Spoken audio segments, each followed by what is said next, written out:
Ang paghihiwalay ni na Catherine Bernardo at Daniel Padilla ang isa sa pinakamalaking balita sa showbiz bago matapos ang 2023.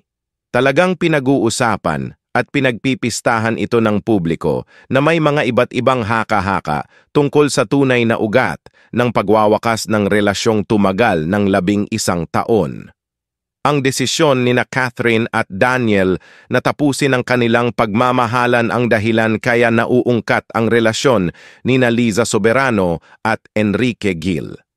Maragal nang napapabalitang hiwalay ang Liscuen pero walang inaamin ang magkabilang panig. Hindi pwedeng isali ang breakup ni na Liza at Enrique sa listahan ng malalaking kontrobersya sa showbiz ngayong 2023 dahil naganap ang kanilang paghihiwalay noon pang Oktubre 2022. In denial pa si Enrique.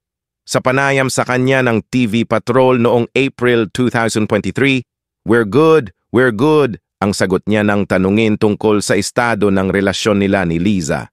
Dagdag pa ni Enrique, she's just really busy with her stuff there. I am going to be visiting her maybe when my schedule clears up. I think she's coming back here. But yeah, we're good. Because Hope Palayaw ni Liza is in the US. She is doing her own thing which I am going to support no matter what. I love her to death. Sinakyan ni Liza ang pahayag ni Enrique dahil sa isang interview. 3 buwan na ang nakalilipas. Hindi rin niya inaming hiwalay na sila. Sinabi ni Liza na nagkikita pa rin sila ni Enrique. Anya, every once in a while, occasionally mostly because we're both constantly flying. I've been in the United States for a while and then I came back and he's been flying. So, it's very seldom now.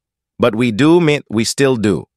Naging maingat si Liza sa pagsagot dahil sa isang interview noong Marso 2023, tahasan niyang sinabing hiwalay na sila ni Enrique mula pa noong Oktubre 2022.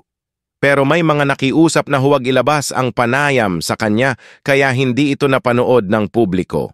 Ang unreleased interview kay Liza ang matibay na ebidensiyang mahigit 1 taon na ang nakararaan buhat ng tapusin nila ni Enrique ang kanilang 8 taong pagsasama.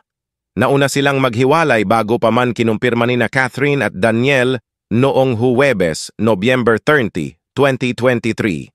Ang pagwawakas ng kanilang 11 taong pagmamahalan.